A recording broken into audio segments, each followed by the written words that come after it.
Հրեշտակապետներ, Գաբրիել Միքայելի, երեքնային ամբողջ զորքերի, հիշատակման, փառաբանության, տոնախմբության։ Բայց նաև, մեզանից ամեն մեկի, պահապան հրեշտակի, մեզ հազար մի փորձություններից փրկող և այդպես մեր կողմից չճանաչված հրեշտակների, Աստծո խոսքը մեզ փոխանցող, մեր դեմ հազարավոր դիվական փորձություններ և թագարներ լարող, այդ սանազան նեն հոգիներից պաշտպանող հոգիների, բոցեղեն, հրաշունչ, հրակերպյան, լուսեղեն էակների, սուրբ հրեշտակների տոն։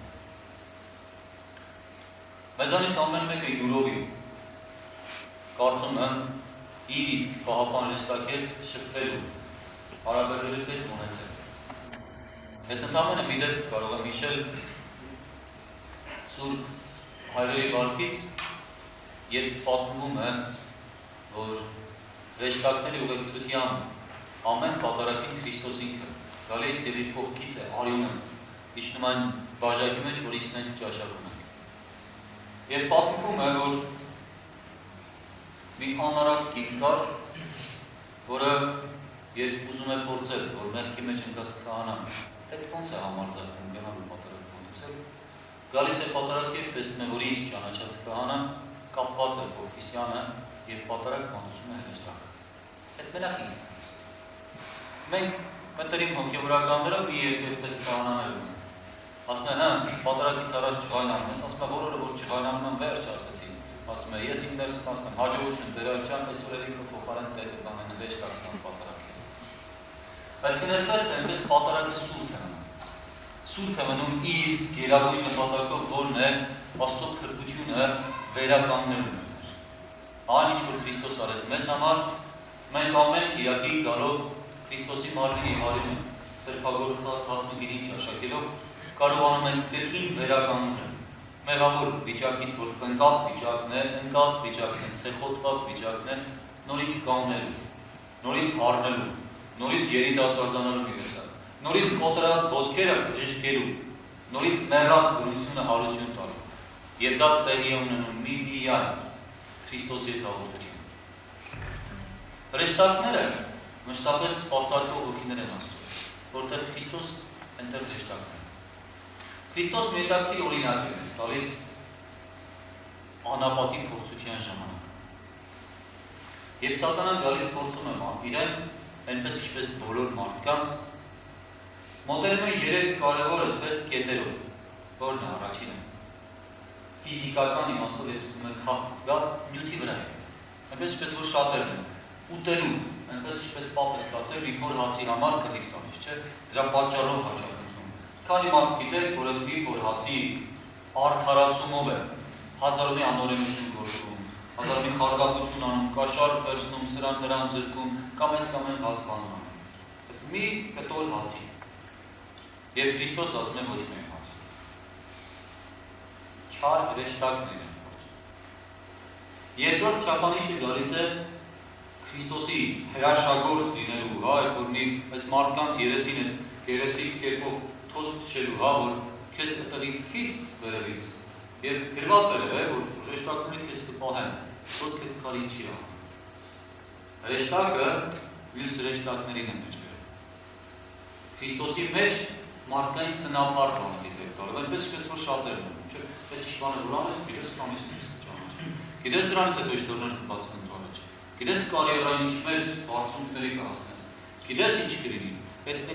նյութական հաճախ մարդկանց կողմից հարկ տալու հեռանկարն է որ մարդուն այսպես։ Երբ Քրիստոսը հստակ ասում է, չէ՞, որ չպետք է փորձես ասում։ Եթե պատահաբար ընկա, եթե թշնամին հրեց քեզ բարձունքից գցես, հրեշտակները կպահեն այլ։ Այնպես, ինչպես որ պատմում են, որ երբ Հովհաննես առաքյալին ինքն էլ չէր իմացել, իրեն թույն են տալիս բաժակի մեջ, խաչակնքում է, խմբում որ բան չի։ Ոսկում իսկ ոնց է գալու։ Այնպես, ինչպես որ ինքն էլ տեսնում է, ասում է, եթե ձեզ թույն տան, Քրիստոսը ասում, խմեք ձեզ չպետք է վնասի։ Հստակ, երբ դու չես փորձում ասում, Աստված քեզ պաշտպանում է։ Պետք է ամենավերևից էլ ընկնելու լինես, ես այդպես մի Ռուբեն անունով տղա եմ ճանաչել, որ Աֆղանստանում է ծառայել, եւ ասում է, այլ ճար չկար, ես ինձ պիտի կամուրջից գցրի, ասում են սուր քարերի մեջ, ասում են մի մետր, այս քառակուսի մետր ջրափոս կար, ասում են։ Ես այդ չգիտեմ, ասում են կիլոմետրերով, ասում են երկար, ասում են բանի վրա ես ասում են, չգիտեմ, քանի տոկոս շանս կար, որ ես կընկնեի հենց այդ ջրափոսի մեջ, ասում են, ես կա հենց այդ ջրափոսի մեջ ու մեջ ողջ մնացի։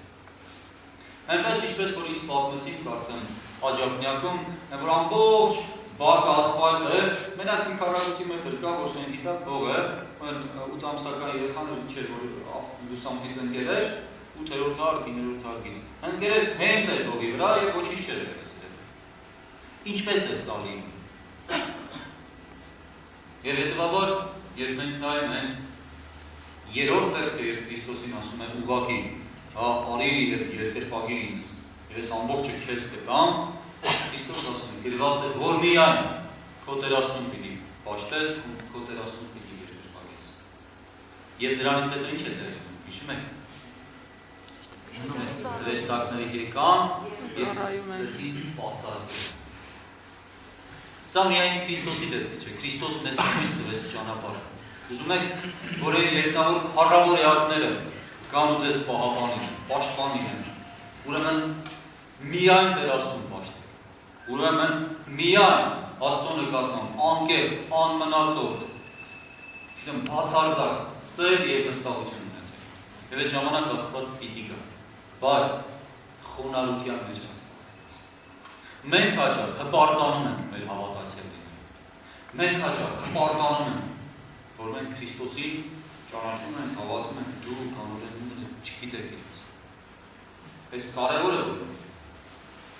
Քրիստոս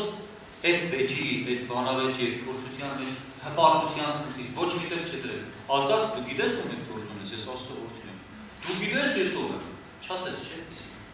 Իր կերպարի մեջ խտացրեց ամբողջ մարդկային ընկած վիճակի խոնարհությունը։ Եվ այդ ժամանակ հրեշտակներն եկան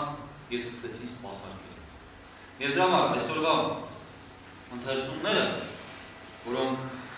ամբողջությամբ հրեշտակների ծագման, թե ինչպես առաջացան, ինչպես ստեղծվեցին և ինչ ներկայություն, ինչ մասնակցություն ունեցան մարդկային կյանքին, դրանց մասին։ Դες մի քիչ ամբողջություն,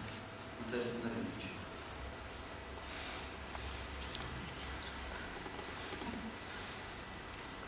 Ընթերցում եմ Ծննդոց գրքից։ Եվ Տերը վերջացնելով Աբրահամի հետ խոսակցությունը գնաց, իսկ Աբրահամը վերադարձավ իր բնակատեղին։ Երկու հրեշտակները երեկոյան եկան Սոդոմ։ Հովտը նստած էր Սոդոմի դարպասի մոտ, երբ Հովտը տեսավ նրանց ընդառաջ գնաց, գլուխը խոնարհեց մինչև գետին ու ասաց. «Համեցեք, տյար, եկեք մտեք ձեր ծառայություն և գիշերեցեք այստեղ։ Ես կլվամ ձեր ոտքերը և դուք վաղ առավոտյան կշարունակեք ձեր ճանապարհը»։ Նրանք ասացին. «Ոչ, մենք այստեղ քաղաքի հրապարակում կգիշերենք»։ Հովտը նրանց շատ ստիպեց և նրանք դարձան նրա կողմը ու մտան նրա տուն։ Հովտը ընթրիք պատրաստեց վաղարճ հաց եղեց նրանց համար և նրանք կերան։ Եվ դեռ նրանք քուն չէին մտել Սոդոմացների քաղաքի տղամարդիկ երիտասարդից մինչև ծերեր։ Ամբողջ ժողովուրդը միասին պաշարեցին տուն։ Հովտին դուրս կանչեցին ու հարցրին նրան. «Ուր են այն տղամարդիկ, որ գիշերը քեզ մոտ եկան։ Նրանց բեր մեզ մոտ, որ կենակցենք նրանց»։ Հովտը դռնից դուրս նրանց մոտ եկավ և դուռը փակեց իր հետևից։ Նա նրանց ասաց. «Քավլից եղբայրներ, մի գործեք այդ չարի։ Ես երկու դուս կրունեմ, որոնց տղամարդ չի մնացել։ Բերեմ նրանց ձեզ մոտ և նրանց հետ արեկան ինչ հաճո է ձեզ, միայն թե այդ մարդկանց նկատմամբ որևէ մեղք մի գործեք, որովհետև նրանք մտել են իմ հարկի տակ»։ Նրանք ասացին. «Հեռու կաց, դու մեր երկիրը մտալ իբրև փանդուխտ բնակվելու, միթե դատաստանել ես ուզում տեսնել։ Հիմա քեզ ավելի շատ կչարչարեմ, քան նրանց»։ Նրանք շատ էին բռնանում այդ մարդու Հովտի վրա և քիչ էր մնացել, որ ջարդեին դուռը։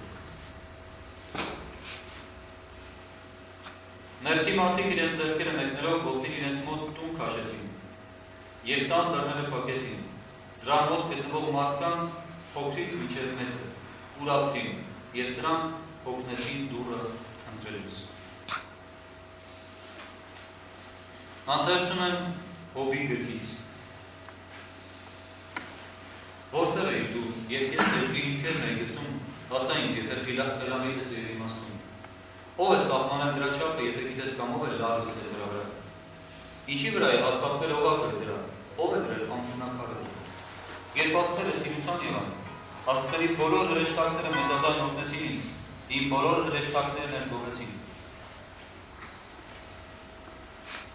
Հաջորդ ընթերցում ես Եսայի մարգարեության գրքից։ Այն տարին, երբ նրա հոզիարկան տեսավ Տիրոջը, որ նստած էր բարձր ու վերին աթոռի վրա, իսկ տաճարը լի էր նրա փառքով։ Նրա շուրջը սերովներ կային, որոնցից յուրաքանչյուրը 6 թև ուներ։ Երկուսով իրենց երեսներն էին ծածկում, երկուսով իրենց ոտքերը և երկուսով էր թռչում։ Ձայնարկում իրար և ասում. Սուրբ,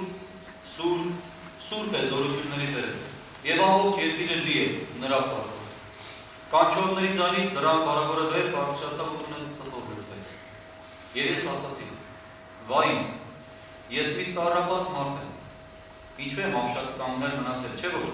ես մարդ եմ, պիղծ շուրթեր ունեմ և պղծաշուրջ ժողովրդի մեջ եմ ապրում, բայց ահա իմ աչքերով տեսա զորությունների Տիրոջը։ Եվ ահա ինձ ներկայացավ սերովբեներից մեկը ձեռքին կայծ բռնած, որ ունելիով վերցրել էր զոհասեղանից, բերեց, մոտեցրեց իմ բերանին և ասաց. Ահա, մոտեցրի քո շուրթերին, դա կհանի քո անօրենությունները և քո մեղքերը կսրբի քեզանից։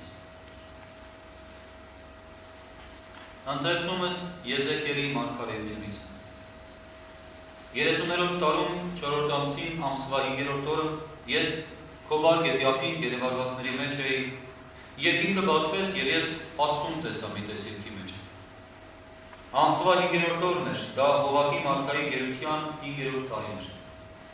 Աստված խոսեց Բուզիի որդու Եզեկիել քահանայի հետ Քալդեացիների երկրում Քոբար գետի ափին։ Եվ այնտեղ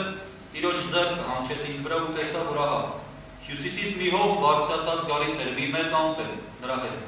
շուրջը լույս էր, որից ուր էր փայլատակում։ Նրա մեջ թանկարժեք քարերի տեսք կար, միջից ճառագայթներ, դրա մեջ 4 կենդանի էակների կերպարանքներ կային։ Եվ այս էր դրանց տեսքը, դրանք մարդու կերպարանք ունեն։ Ամեն մեկը 4 դեմք ուներ, ամեն մեկը 4 թև։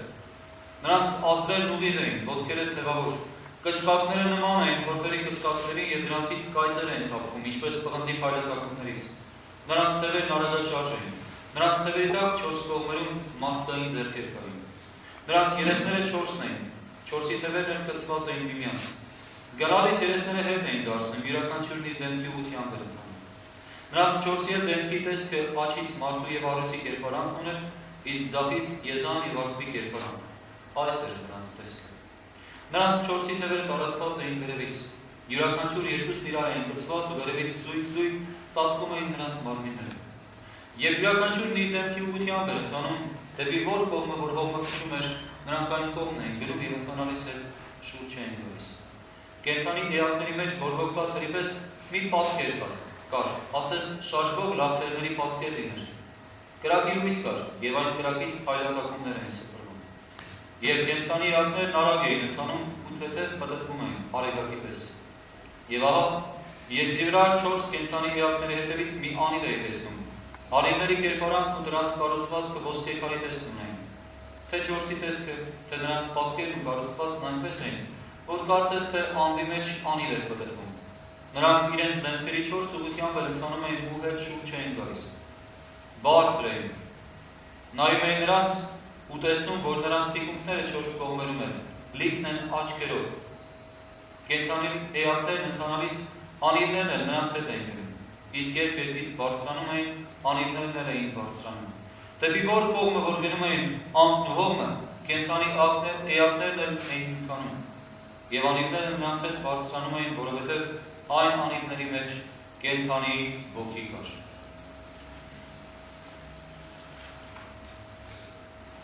Ընթերցումս Եբրայեցիներին ուղղված Պողոս առաքյալի նամակից է։ Եվ դարձյալ երբ անդրանքին աշխարհը մտցնում ասում են. թող երկրպագեն նրան Աստծո բոլոր հրեշտակները։ Իսկ հրեշտակների մասին էլ ասում են. նա իր հրեշտակներին հոգիներ դարձրեց և իր ծառաներին հրատիվոց։ Իսկ որդու մասին ասում են. Աստված, քո աթոռն հավիտյան է Սավիտենից է, քո արքայության գավազանը ուղղության գավազանը։ Դու սիրեցիր արդարություն եւ ատեցիր անօրենությունը։ Դրա համար Աստված, քո Աստվածը քեզ ուսեց ուրախության յուղով ավելի քան քո ընկերներին։ Նաեւ դու դեր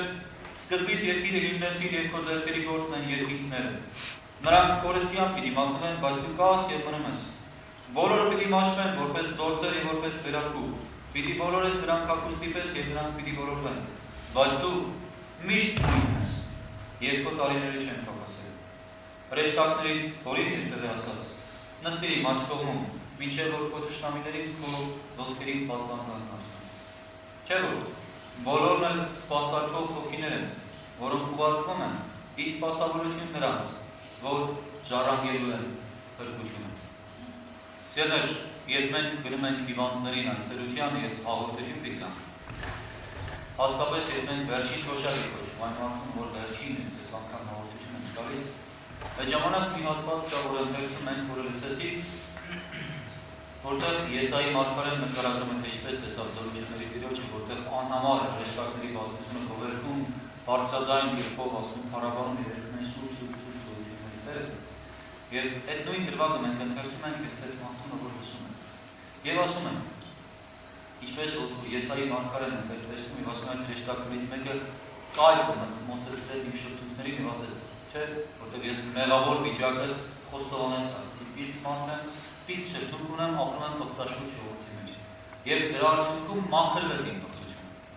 Սուրբ հաղորդություն ունեմ այդ պղծության մաքրումը։ Եվ երբ մենք դա կարդում ենք հիվանդի մոտ, ցույց ենք տալիս, որ ես բերել եմ դա։ Եվ մի տեսակ այդ ժամանակ ինչքան էլ մենք անարժան ենք, այդ հրեշտակի կերպի դերի մեջ ենք, որ վերցել է սուրբ զոհասեղանից եւ բերում է այդ կայծը, կրակը, որը Քրիստոսի մարմին եւ արյունն է, որտեղ լույս է ամբողջությամբ Քրիստոս մատուցում է հիվանդին, որովհետեւ ընկալում են հաճախ, որ հիվանդությունը մեղքի արդյունք կարող է լինել եւ սրանով այդ մեղքը մաքրվում է, ինչը որ շատ դրական տեսնում ենք մարդու քրության պատճառով։ Եվ հիմա այս դրվագով ցույց է տրվում, որ նրանք, ովքեր Աստծուն հաճելի են դառնում, Աստված իրենց է ուղարկում, նայեք, չէ՞ որ բոլորն են սպասարկող հոգիներ են, բոլորն ովքեր հրեշտակներ են, ում համար, իսկ սպասավորություն նրանց, ովքեր ժառանգելու են փրկությունը։ Ես չգիտեմ փրկությունը ժառանգել եմ թե չէ, եւ չգիտեմ Աստված ինձ սպասարկող հոգի ուղարկել է թե չէ։ Եթե խոնարհությունը սերիք է Աստծան, որ ես ապրեմ Աստծո խոնարհության ու սիրով, այն ժամանակ չեմ իմանա, բայց Աստծո հրեշտակները կողքսկրի են։ Եվ ես կտեսնեմ, որ անգամ մահված դրել ինչով անցնեմ, չեմ բախում, ինչ-որ ներսը սավորության զգացողությունը կրինի։ Եթե վտանգների մեջ լինեմ, ներքին վստահություն կունենամ, որ ես փրկության ակում հասնեմ։ Եթե խոնարհություն ունեմ, գիտեմ, որ Աստված բնակվում է խոնարհ սրտերում, իսկ այդ բնակությունն անդրադառնում է հրեշտակած այցելության։ Եվ վերջում ուզեմ ընթերցել Մատթեոսի ավետարանից այս հատվածը, որը կրկին հրեշտակների հիշատակությունն ունի։ Հիսուս Քրիստոսի սուրբ ավետարանը Մատթեոսի այս վերահսկվածներ պրոստում է ասել Աստված։ Մեր Տեր եւ Փրկիչ Հիսուս Քրիստոս ասում է. Այսպես իմ երկնավոր օրհանքը չէ, որ այս փոքրիկներից մեկը կորչի։ Զգույշ եղեք, որ այս փոքրիկներից մեկին չարհամարեք, ասում եմ ձեզ, որ երկնքում նրանց հրեշտակները մշտապես տեսնում են երեսն իմ հոր, որ երկնքում է, որովհետև մարդու որդին եկավ փրկելու կորածին։ Ձեզ ինչպես է թվում, եթե մի մարդ կարելի ոչխար ունենա եւ նրանցից մեկը մոլորվի, 99 ոչխարը լեռան վրա չի թողնի ու գնա մոլորելու մոլորվածին։ Եթե պատահի որ այն գտնի, ճշմարիտ եմ ասում ձեզ, թե նրա վրա ավելի կուրախանան, քան 99-ի վրա, որ մոլորված չեն։ Այսպես իմ երկնավոր օրհանքը չէ, որ այս փոքրիկներից մեկը կորչի։ Հիշում եք, երբ Քրիստոս խոսում է կորուսյալի գտնվելու մասին, ասում է, այսպես պիտի ուրախանան երկնքում հրեշտակները մի մեղավորի դարձի ժամանակ։ Ինչի համար հրեշտակը պիտի ուրախանան, երբ ես մեղավորես դարձի գա, եւ որը մի մեղավոր դարձի գա։ Ինչու՞։ Ինչպես ինքը խորքում առանցին ձեր Աստծո մոտ է։ Ուրախ հոգի է։ Մենք չկային, չենք կային։ իրենք խորքում ստեղծել են մեզանից առաջ։ Այս նյութերեն երկիրը ստեղծվելուց առաջ հոգեղենն էր, ասում են ի սկզբանե երկինքը եւ երկիրը։ Երկինքն ավելի շուտ էր, քան երկիրը։ Լույսն ավելի շուտ է ստեղծվել, քան մարդիկ։ Իսկ մեր եկեղեցու դավանաբանությամբ հեշտակները լույսի հետ են ստեղծվել, որտեղ լույսեր են եղել։ Բայց իրանք ստեղծվել են։ Մենք դեռ չէ։ Երբ մենք չկայինք, ինչ է տխուր էինք, ինչ եղավ։ Հիմա դուրս է գալիս, մենք ստեղծվեցինք, մի հատ մեր մեջ արդարու մեղավոր կա, եւ երբ մեզանից մեկը հանկարծ մեղավորությունից կրկին գալիս է դեպի արդարության, այնտեղ երկնքում հարցանիք են անում իրենք։ Ինչի՞։ Որտեղ բարի են։ Որտեղ իրենց կամքն ու Աստծո կամքը նույնացված է։ Իրենք իրենց կամքը լրիվությամբ դրել են Աստծո կամքի մեջ։ Եվ արդյունքում Աստված ուզում է, որ մենք մեր դարձի գանք։ Մի Աստված մեր դարձի գալու խորքում պետք ունի, թե չէ։ Խորքում չունի, բայց ուրախանում է։ Որտեղ առանց մեզ էլ Աստված պակաս չէ կամ լրիվանում է մեր գնալով, հա մեր փրկվելով։ Բայց Աստված ուրախանում է, երբ իր կամքը կատարում է հոժարության։ Եվ հետաքրքիր մի բան, շատ են խոսել, այս վերջերս շատ է անդրադարձ եղավ, որ ընկած ռեշտակի տեղն են դրացնում, չէ փրկված հոգիները։ Եվ որ այս կողքս դատարկ է, լցվելու հեռանկար կա, չէ, մեկը փրկվում է, մեկը դարձի է եկել, լավ է, այստեղ կգա։ Այս լուսեղեն օթևանները, որոնք մի մասը դատարկվել են, պիտի լցվեն փրկվող հոգիներով, չէ, նրանց համար, ովքեր ժառանգելու են փրկություն։ Այսինքն ժառանգությունը կա, հստակ են ինչ-որ պիտի թողնվի, չէ, ժառանգորդից հետո կա։ Մեզ մնում են ընդամենը արժանանալ ժառանգորդ լինելու կոչմանը, մենք արժանանում ենք մկրտությամբ, այսինքն մնում է հարատև ենք դրա մեջ, որտեղ կոչվում են այս մարդը գալով մկրտության մկրտում է հոր որդու սուրբ անունով, Քրիստոսի արյան գնվում է մեղքի ծառայությունից, դառնում է Քրիստոսի ժառանգակից եւ Աստծո սուրբ հոգու տաճար։ Ժառանգակից են Քրիստոսը։ Քրիստոսը երկրի տերն է, ամեն ինչ Աստված տվել է իրեն, թողել է իրեն, իբրև որդի։ Մենք էլ դուրս է գալիս, որդեգրվում ենք եւ ժառանգակից ենք։ Այդ ժառանգության մեջ մաս ենք ունենում, բաժին ենք հայատել եք, լավ իմաստով մենք այդ սիրով վայելով ենք, հետևաբար Քրիստոսը զգուշացնում է, չանտեսեք որևէ մի մանուկ հոգու, չանտեսեք որևէ անփորձ նորադարձ հոգու, չանտեսեք որևէ մեկին, որը հավատքից քիչ գիտի, դուք շատ գիտեք քիչ գիտի, չանտեսեք իրեն, ինքը մանուկ է Աստծո առաջ, ինքը անփորձ է Աստծո առաջ, ինքը նոր քայլեր, տոտիկ անող է Աստծո առաջ, իր ձեռքից բռնել է պետք, ոչ թե հրել ու գցել, հետևաբար չանտեսեք ասում է, որտև այլ փոքրիկներից յուրաքանչյուրի հրեշտակը հոր երեսն է տեսնում ամենը, ոչ միայն այս փոքրիկների, այլ հավատքի մեջ նորադարձ է փոքրիկների, նոր մկրտվածների միզուր չէ, որ ասում են ձեր աղոթքը զորավոր է, որտեղ ձերը մաքուր է, եւ դաշտն է, նույն այսօր որ տեսան նոր օծված քահանաներին, ասի արագ իրենցից օրհնություն ստացեք, որտեղ իրենց